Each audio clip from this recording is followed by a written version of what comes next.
Pernah nggak sih Anda ada di posisi yang serba salah soal pengampunan? Entah itu kita yang harus minta maaf, atau kita yang harus memberi maaf. Ini tuh salah satu pengalaman manusia yang paling rumit ya kan? Yuk kita bedah bareng-bareng, biar kita bisa nemuin kejelasan yang mungkin selama ini kita cari. Coba deh, dengerin baik-baik kutipan ini. Ini bukan datang dari pemuka agama loh, tapi dari seseorang yang ada di garda terdepan kesehatan mental, seorang direktur institusi kejiwaan. Ini nunjukin betapa dalamnya kebutuhan akan pengampunan itu tertanam di jiwa kita.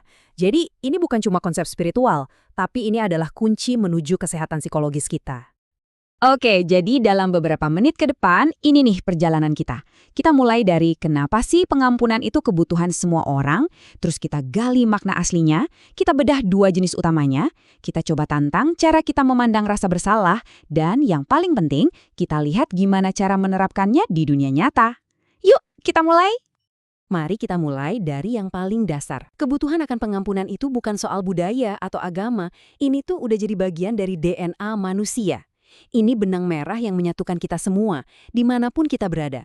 Sebuah pengalaman yang sangat fundamental.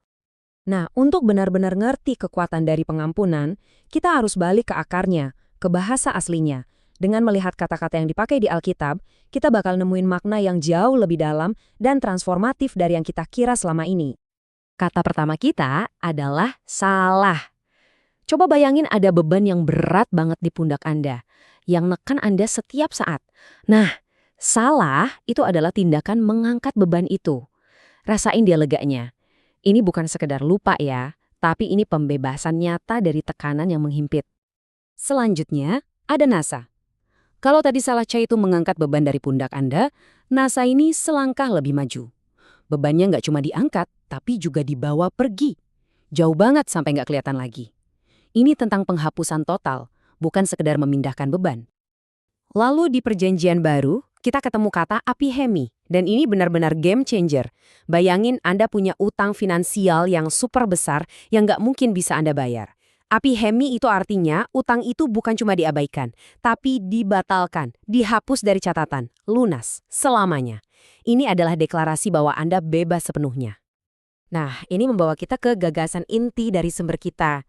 Ternyata, nggak semua pengampunan itu sama.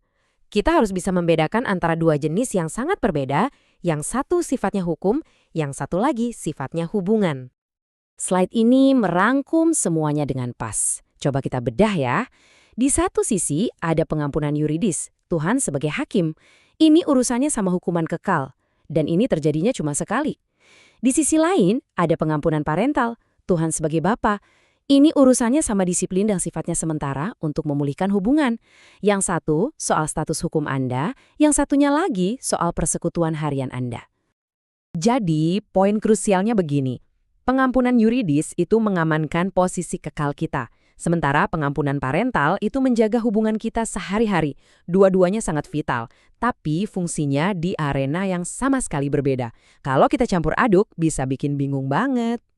Oke, sekarang kita masuk ke topik yang seringkali agak nggak nyaman nih, rasa bersalah. Apakah rasa bersalah itu musuh yang harus dihancurkan? Atau jangan-jangan bisa jadi sekutu kita? Sumber kita menyajikan dua pandangan yang saling bertolak belakang. Jadi, di satu sisi ada yang bilang kalau rasa bersalah itu kegagalan total, sesuatu yang harus dihilangkan. Tapi sumber kita ngasih perspektif lain. Coba deh, pikirin rasa bersalah itu kayak alarm kebakaran. Suaranya emang berisik dan ganggu. Tapi fungsinya penting banget. Dia ngasih tahu kita ada bahaya, mendorong kita untuk bertindak dan kembali ke jalan yang benar. Oke, kita udah bahas banyak konsep mendasar ya. Sekarang pertanyaannya, gimana semua ini kelihatan dalam hubungan kita sehari-hari? Gimana caranya kita pindah dari teori ke praktek nyata? Pegangan ya, karena ini mungkin bakal menantang apa yang selama ini kita yakini. Sumber kita berpendapat kalau frasa "saya minta maaf" itu seringkali lemah. Kenapa? Karena fokusnya ke perasaan kita, bukan ke kesalahan yang kita perbuat. Itu nggak meminta respons dan seringkali cuma cara untuk menghindari pengakuan yang sebenarnya. Jadi, alternatifnya apa? Ada proses 3 langkah yang jauh lebih kuat. Pertama, mengaku, tapi yang spesifik. Bukan, maaf ya soal yang kemarin, tapi aku berdosa sama kamu karena aku sudah bohong.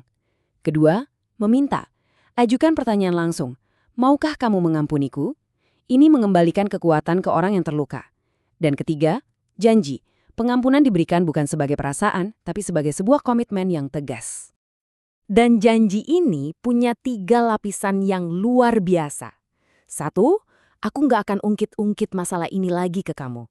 2, aku nggak akan bicarain ini ke orang lain. Nggak ada gosip. 3, nah ini yang paling susah.